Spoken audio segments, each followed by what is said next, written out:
I gave my stepmom the perfect Mother's Day gift, then watched her face as she realized what it really meant. When my dad married Cassandra, I was 11. Mom had been gone for 13 months. Melanoma that spread faster than anyone expected. One day she was complaining about a headache, and 82 days later I was standing at her grave in a black dress that still had the tags on. Dad waited exactly 1 year before bringing Cassandra home. She worked at his investment firm, client relations, perfect teeth, blonde hair that never moved, the kind of woman who wore heels to other people's barbecues. She makes me happy again, Dad explained, his voice gentle but firm. I need you to try, Emily. So I tried. I helped Cassandra move in, carrying boxes of designer shoes to the closet where Mom's gardening clothes used to hang. I nodded politely when she rearranged our furniture, replacing family photos with abstract art that opened up the space. I even smiled when she transformed Mom's vegetable garden into a meditation patio, because growing our own food is so provincial. For 3 years, I performed the role of grateful stepdaughter. I attended her corporate events, wearing the dresses she bought me. I tolerated her friends who cooed about how mature I was for 14. I kept my grief hidden behind perfect grades and false smiles. Dad didn't notice when I stopped laughing. Too busy with Cassandra's social calendar and the new clients she brought in. Too distracted by their couples' retreats and wine club memberships. Meanwhile, I slept with Mom's sweater under my pillow until it stopped smelling like her. Cassandra tried, in her way. She bought me expensive birthday gifts, always things she would want. She hosted elaborate dinner parties and introduced me as our daughter to important people who never remembered my name. She even started a college fund for me, making sure everyone knew about her generosity. But when I got my period for the first time, it was Google that taught me what to do. When I had nightmares about Mom dying, it was the family dog who comforted me. The breaking point came during sophomore year. I was cast as the lead in the school play, the first thing I'd felt passionate about since Mom died. Opening night fell on the same evening as Cassandra's charity gala. Obviously, you'll need to skip the performance, she said, not looking up from her phone. The Richardsons are bringing their son. He's at Princeton. Connections, Emily. Dad started to object, then stopped when Cassandra placed her hand on his arm. It's just a high school play, he finally said. There will be others. I went to my room and pulled out the antique jewelry box Mom had left me. Inside was her wedding ring, a lock of my baby hair, and a journal I'd never opened, too afraid of confronting her final thoughts. That night, through tears, I read it cover to cover. Most of it was what you'd expect. Her hopes for my future, memories she cherished, advice she wouldn't be able to give in person. But the last entry, dated 2 weeks before she died, was different. If you're reading this, Emily, I need you to know about the safe deposit box. The key is taped inside this cover. What you find there will change everything. I'm so sorry. The key was small and silver, with the bank's name etched into it. The next day, I skipped school and went to First National. The manager recognized me. Mom's family had banked there for generations. Your mother said you'd come eventually, he said, leading me to the vault. Inside the box was a USB drive, several folders of documents, and a letter addressed to me in Mom's handwriting. My dearest Emily, it began. By now, Cassandra has probably worked her way into your lives completely. I've known about her for years. I read the entire letter twice, my hands shaking. Mom had discovered Dad's affair with Cassandra 6 months before her diagnosis. She'd hired a private investigator who documented everything. Hotel receipts, text messages, photos of them together while Mom was picking me up from soccer practice. The investigator's report was meticulous, spanning months. There were photographs of Dad and Cassandra entering hotels in 3 different cities, screenshots of text messages that made my stomach turn. She's taking Emily to her mother's this weekend. Come over. Can you imagine when we don't have to hide anymore? Sometimes I wish she would just disappear. That last one was from Dad, sent 4 months before Mom got sick. I flipped through credit card statements showing dinners at restaurants I'd never heard of on nights when Dad claimed to be working late, gift receipts for jewelry that never made it to Mom's dresser, a lease agreement for an apartment downtown that wasn't in our family records. But there was more. The files contained financial records showing that Dad and Cassandra had been systematically transferring funds from Mom's family trust, money meant for me, into offshore accounts. They'd been planning this for years, waiting for the right moment. Mom's family had built one of the city's largest investment firms over 3 generations. When she married Dad, he was just a promising advisor with ambition. She'd brought him into the company, mentored him, helped him rise to partner. The trust was her family's legacy, and I was supposed to be its future. I found detailed spreadsheets tracking millions diverted through shell companies, fake client accounts, and manipulated investments. The money moved through a dozen countries before disappearing into numbered accounts. Dad's signature appeared on every critical document. Cassandra's on most. The worst part? Medical records suggesting Mom's unexpected decline might not have been so unexpected. Strange test results. Unusual prescriptions. Toxicology reports she'd commissioned privately when she became suspicious. I started feeling wrong after our anniversary dinner, Mom wrote. Just tired at first, then increasingly ill. The doctors couldn't explain my symptoms. When I began keeping track, I noticed I only felt this way after meals that Thomas prepared specially for me. There were lab reports analyzing hair samples showing elevated levels of heavy metals consistent with long-term poisoning. Results from tests on food samples from our home. Notes from consultations with 3 different medical specialists who all noted the unusual progression of her symptoms.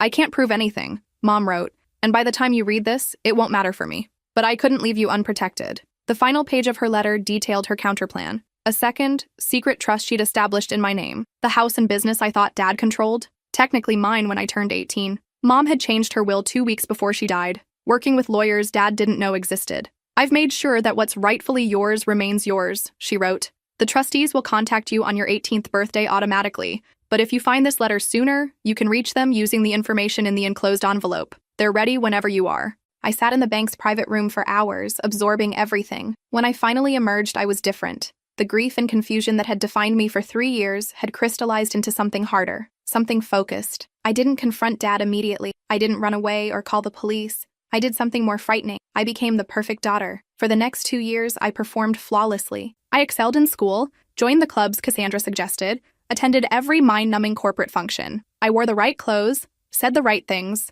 and never, ever let them see what I knew. At night, I meticulously documented their ongoing schemes. Each time Dad mentioned a difficult client or complex investment strategy at dinner, I researched the companies involved, tracking the money through their labyrinth of fake entities. I created my own spreadsheets, building on Mom's work. My bedroom became my command center. I installed a hidden safe behind my bookshelf where I kept copies of everything. I recorded conversations at family dinners, business discussions they had when they thought I wasn't listening. I photographed documents Dad brought home and left carelessly on his desk, trusting that his 16-year-old daughter would never understand their significance. 6 months after finding Mom's letter, I felt ready to contact her trustees. The envelope contained 3 business cards: a forensic accountant, a lawyer specializing in financial crimes, and a retired judge who had been Mom's father's closest friend. I met them at the judge's home on a Saturday when I was supposedly at debate team practice. I told them everything over the phone, but seeing their faces as they reviewed the actual evidence was different. The accountant closed his eyes briefly when he saw the extent of the fraud. The lawyer swore under her breath.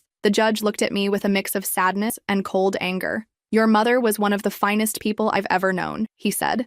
"What do you want to do, Emily?" I had spent months considering my options. I could have exposed everything immediately, sending Dad and Cassandra to prison. I could have run away, waiting until I turned 18 to claim my inheritance. I could have confronted them, forcing a painful reckoning. Instead, I chose the path Mom had started: methodical, precise justice. I want to learn everything, I told them, about the business, about finance and law and how to run a company. I want to be ready when I take it all back. The judge nodded, unsurprised. "Your mother said you'd say that. She left instructions for us if you chose this path." For the next 18 months, I lived a double life. At home and school, I was the perfect, accomplished daughter that Cassandra could brag about at parties. But 3 evenings a week, I slipped away to study groups and volunteer work that were actually intensive training sessions with my secret team. The forensic accountant taught me how to read financial statements, detect fraud, and understand the complex web of transactions that kept the family business running. The lawyer educated me on corporate law, contracts, and the specific legal frameworks that would eventually allow me to seize control.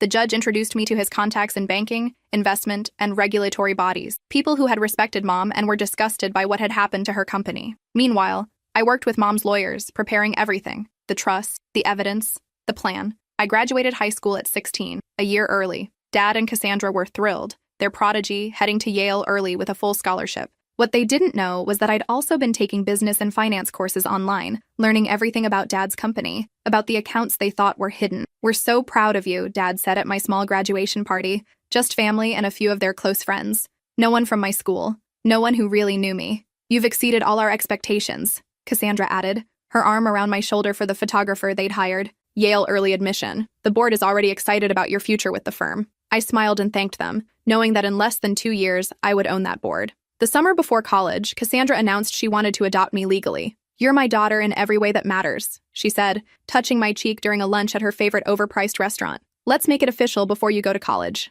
I studied her face, looking for any sign of genuine emotion. There was a certain tension around her eyes, a calculation in the way she glanced at Dad before returning her gaze to me. This wasn't about love. It was about securing her position. An adopted daughter would strengthen her claim to the family business should anything happen to Dad. I smiled and hugged her, whispering that nothing would make me happier. "We should celebrate," Dad said, already signaling for the check. "Maybe a weekend in the Hamptons? We could invite the Prestons. Their son is at Harvard Law." That sounds perfect, I replied, thinking of the file I'd compiled on the Preston's failing software company and the mysterious infusion of cash it had received from one of Dad's shell corporations last year. That night, I called an emergency meeting with my trustees. We gathered in the judge's book-lined study after I told Dad and Cassandra I was spending the night with a friend to celebrate graduation. They want me to sign adoption papers, I explained.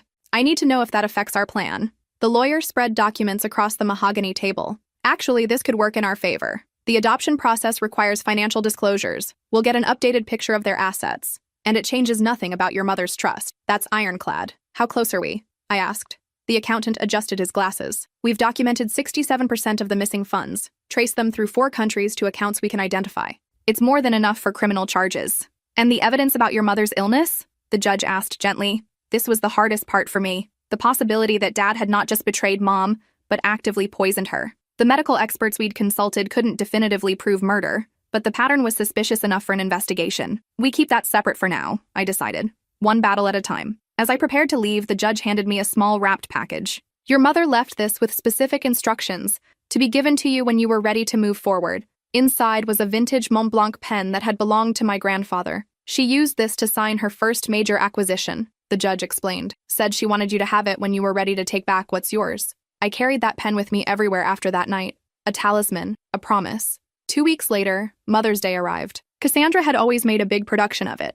Expensive brunches, professional photographers to document her mother-daughter bond for social media. This year, she'd planned a garden party for 30 of their closest friends. The adoption announcement would be the centerpiece. I spent the week before carefully preparing my gift, working late into the night in my room, compiling documents, organizing evidence, crafting the perfect presentation. The irony wasn't lost on me. This was the most thoughtful gift I'd ever created for her. The morning of the party dawned sunny and mild. Perfect weather for Cassandra's carefully orchestrated event. The caterers arrived at 7, followed by florists, event planners, and a small army of staff transforming our backyard into an elegant venue that looked nothing like the wild garden Mom had loved. I found Cassandra in her dressing room, surrounded by rejected outfit options. What do you think? She asked, holding up 2 nearly identical cream-colored dresses. The Dior or the Chanel? The Chanel, I said, noticing how she immediately set aside the Dior I'd selected. I have something special for you, I told her, handing her an elegantly wrapped box with a silver bow. Oh, you didn't have to, she said, her surprise seeming almost genuine. We both knew I'd never given her a Mother's Day gift before. I wanted to, for today's announcement.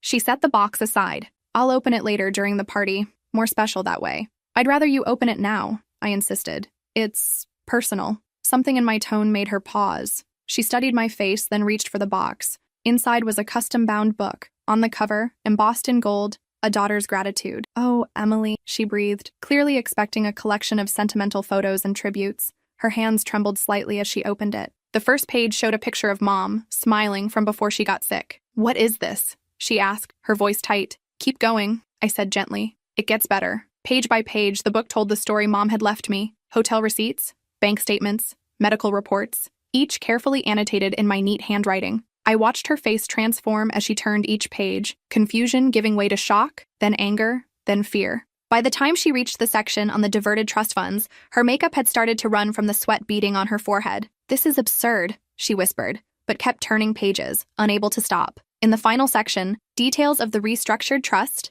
the legal proceedings already in motion, and the meeting scheduled tomorrow with the FBI's Financial Crimes Division. Those offshore accounts you and Dad set up? I said conversationally, perching on the edge of her vanity. They're not as untraceable as you thought. Did you know that 17 countries have signed new banking transparency agreements in the last 5 years? Or that electronic fund transfers leave timestamps that can be matched to your cell phone's location data? Her face drained of color. Your father and I will be very interested in the terms I'm offering, I finished, still smiling as the doorbell rang, announcing the first guests. Much better than prison, she stood, knocking over her mimosa. You ungrateful little... Careful, I whispered. Your guests are watching, and I'm still deciding whether to show them what's in Chapter 3. She glanced down at the book, still open to a page showing her text messages to Dad from the week Mom was hospitalized. Messages complaining about hospital visiting hours interfering with their dinner reservations. What do you want? She hissed, straightening her dress with shaking hands. You're going to go downstairs and host your party. You're going to smile and laugh and be the perfect hostess.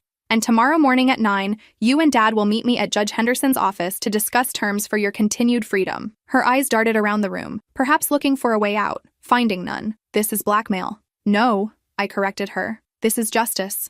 With a touch of mercy if you earn it. I moved toward the door. You have 30 seconds to fix your makeup. People are waiting. The party lasted 3 excruciating hours. Cassandra maintained her composure through trembling hands and a fixed smile that never reached her eyes. I played the adoring daughter perfectly, toasting her influence on my life, watching her flinch at each double meaning only we understood. Emily has been such a blessing, Cassandra told Mrs. Henderson, the judge's wife. I couldn't love her more if she were my own blood. And Cassandra has taught me so much, I added, meeting her gaze steadily, about loyalty, about consequences. Mrs. Henderson looked between us, sensing the undercurrent but unable to place it. Well, you're obviously wonderful for each other. Dad texted that he was running late from his golf game, just as well. His gift was waiting in his office. An identical book, with additional documents specific to his role in the fraud. The guests gradually departed as the afternoon waned, complimenting Cassandra on the lovely event and congratulating me on Yale. I stood beside her at the door, accepting hugs from women who smelled of expensive perfume and insecurity, shaking hands with men who'd known my grandfather but couldn't quite remember my name. Is everything all right with Cass? One of Dad's partners asked me quietly. She seems tense. Oh, she's just emotional about the adoption, I explained. Today means so much to her. After the last guest left, Cassandra disappeared upstairs. I found her 20 minutes later, frantically packing a suitcase. Going somewhere? I asked from the doorway. She whirled around, a handful of jewelry clutched in her fist. You can't prove any of this. It's circumstantial. The FBI doesn't think so. Neither does the SEC. But feel free to run. They're expecting that. There's an agent parked at the end of our street. Has been for 3 days. This was a bluff. The authorities weren't involved yet. That was part of the leverage in my negotiation strategy. But Cassandra didn't know that. She sank onto the bed, her half-packed suitcase open beside her. What happens now? Now we wait for Dad. Then we talk terms. Dad arrived an hour later, calling Cassandra's name as he entered. I met him in the foyer, his gift in my hands. Where's Cass? How was the party? He asked, loosening his tie. She's upstairs. And I think you should open this first. I watched the same sequence of emotions cross his face as he paged through the evidence. Unlike Cassandra, he went completely silent, his lawyer's training kicking in even in shock. When he finally looked up, his expression was unreadable. Where did you get all this? Mom left it for me, along with instructions. Something like pain flickered across his features, quickly suppressed. Emily, whatever you think you know, is documented in triplicate and stored in multiple secure locations. I finished for him, including evidence about Mom's health decline that suggests more than just financial crimes. His face went ashen at that. You can't possibly believe that you poisoned her? I don't know. The evidence is inconclusive, but strong enough for an investigation if I choose to pursue it. He closed the book carefully as if it might explode. What do you want? The same thing I told your wife. 9 a.m. tomorrow. Judge Henderson's office. We'll discuss how you can avoid prison. That evening, after the guests left, I found Cassandra sitting alone in the dark of Mom's former garden, surrounded by the sterile white furniture she'd chosen to replace the wildflowers. Why now? She asked, not looking at me. Why wait all this time? I sat beside her, smoothing my dress. Mom taught me patience, and I needed to understand everything first. What do you want? I'd rehearsed this moment for 2 years, imagining satisfaction, maybe even joy. Instead, looking at this woman who'd helped destroy my mother, I felt hollow. Dad transfers control of the company to me through the original trust mechanism. You both resign publicly, but continue as consultants under my supervision. The money you diverted returns to the trust. In exchange, I don't pursue criminal charges. She laughed bitterly. You're 16. You can't run a company. I'm almost 17, with a team of Mom's trustees who've been waiting for this day, and I've been training for it half my life. Dad's heavy footsteps approached across the patio. Cassandra's fingers dug into the armrests. He'll never agree. I stood, straightening the necklace Mom had left me. He already has. Check your phone. While we'd been talking, Dad had found his own copy of my Mother's Day gift. His message to Cassandra was just 3 words. She knows everything. Dad joined us on the patio, his face haggard in the fading light. You didn't have to do it this way, he said quietly. You could have come to me directly. Like Mom did? I asked. When she confronted you about the affair 4 years ago? Or when she questioned the trust disbursements? How did those direct conversations work out? He had no answer for that. The company isn't just numbers on a spreadsheet, he tried instead. It's relationships, client trust. If you force us out, the damage could be already mitigated, I interrupted. Mom's original team is ready to step in. Most of them never trusted you anyway. They stayed out of loyalty to her memory. Cassandra glared at him. You said they were all loyal to you, that you'd secured their support. He lied, I told her. Like he lied about the prenup you signed. The one with the infidelity clause that leaves you with nothing if you divorce. Her head snapped toward him. What prenup? The one I have a copy of, I said. Along with evidence of your continued affair with Ryan Donahue from legal. Did you really think those hotel charges wouldn't show up in the expense audits? The color drained from her face. Dad looked confused, then furious as understanding dawned. You told me that was over, he growled. It is, she insisted, but her eyes darted away from his. Emily is manipulating you. Actually, that's your specialty, I said, standing. I prefer direct approaches. 9 o'clock tomorrow. Don't be late and don't try to leave town. I have people watching the house. I left them on the patio, their angry whispers following me inside. In my room, I called Judge Henderson to confirm our meeting, then emailed the full dossier to my trustees with instructions to release it to authorities if I didn't check in by noon the next day. Sleep didn't come easily that night. I lay awake listening to their muffled arguments down the hall, the occasional sound of something breaking, a door slamming. Around 3 in the morning, I heard a car start and drive away. By dawn, the house was silent. I dressed carefully for the meeting. A conservative suit Mom had bought me for my first academic competition. Her pearl earrings, minimal makeup, professional, serious, older than my years. When I came downstairs, I found Dad alone at the kitchen island, staring into a coffee cup, still wearing yesterday's clothes. Where's Cassandra? I asked, though I already suspected. Gone, he said flatly. Took her jewelry and her car, left her phone so she couldn't be tracked. I'd anticipated this contingency. That complicates things, but doesn't change them. She's not the primary stakeholder anyway. He looked up, his eyes red-rimmed and hollow. You look like her, he said unexpectedly. Your mother, when she was fighting for something. The comparison both warmed and pained me. We should go. The judge doesn't like tardiness. The meeting was brief but comprehensive. Dad, stripped of his usual confidence, signed every document placed before him: power of attorney, transfer of voting rights, resignation letter. Judge Henderson guided him through each step, his voice neutral, but his eyes cold. You understand that these terms are conditional on your cooperation with the financial recovery team? Any attempt to conceal assets or obstruct the process will trigger the criminal complaints we've prepared. Dad nodded mechanically. And the company announcement will follow the script provided, citing family succession planning and a desire to honor Catherine's legacy as reasons for the transition. Another nod. Sign here and here. Initial these pages. When it was done, Judge Henderson slid a final document across the table. This stipulates that you will not contact Emily directly, except through approved channels until she turns 18. All communication goes through my office or the trustees. Dad's head snapped up.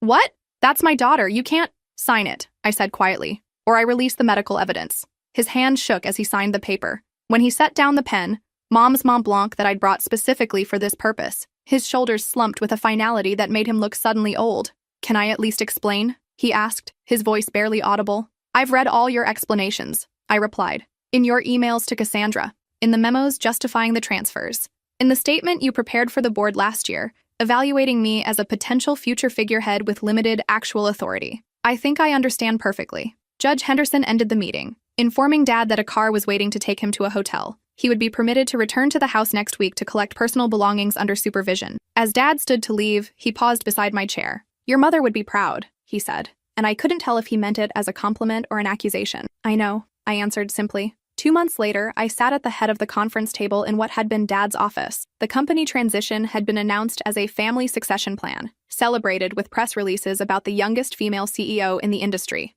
Dad remained as a figurehead, controlled by ironclad contracts that monitored his every financial move. He'd kept the house, his social standing, and avoided prison. In return, I received what was rightfully mine, plus his complete submission to quarterly reviews where I examined every aspect of his professional life. The trustees formed my executive team, guiding me through the countless decisions required to stabilize the company after years of Dad's manipulation. I deferred Yale for a year, focusing instead on practical business education at the firm. Cassandra resurfaced in Miami 3 weeks after she fled. The FBI picked her up trying to access one of the offshore accounts we'd flagged. She spent 2 nights in jail before Dad's lawyers negotiated her release in exchange for her full cooperation. She returned to Connecticut under strict monitoring, living in a company-owned condo and working as a client liaison with severely limited authority. The prenup I'd mentioned proved prophetic. Dad filed for divorce citing abandonment and infidelity, leaving her with only what the separation agreement we'd crafted allowed. She fought it initially, threatening to expose the company's fraud, until my lawyers reminded her that she'd be the first target of any investigation. It wasn't justice for Mom,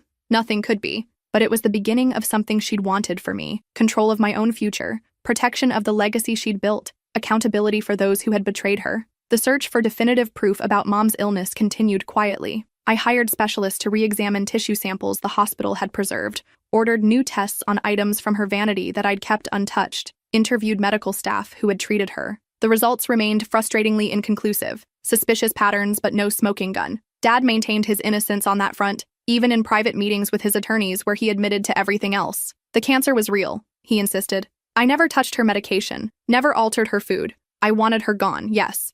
I'm guilty of wishing her dead, but not of making it happen. I didn't know whether to believe him. Part of me needed him to be guilty of everything. A complete monster whose destruction I could pursue without reservation. Another part desperately wanted this one line to remain uncrossed, preserving some tiny fragment of the father I'd once loved. The company flourished under new management. We unwound Dad's complicated schemes, recovered most of the diverted funds, rebuilt client relationships damaged by his shortcuts. I worked 16-hour days, sleeping on the office couch more often than at home.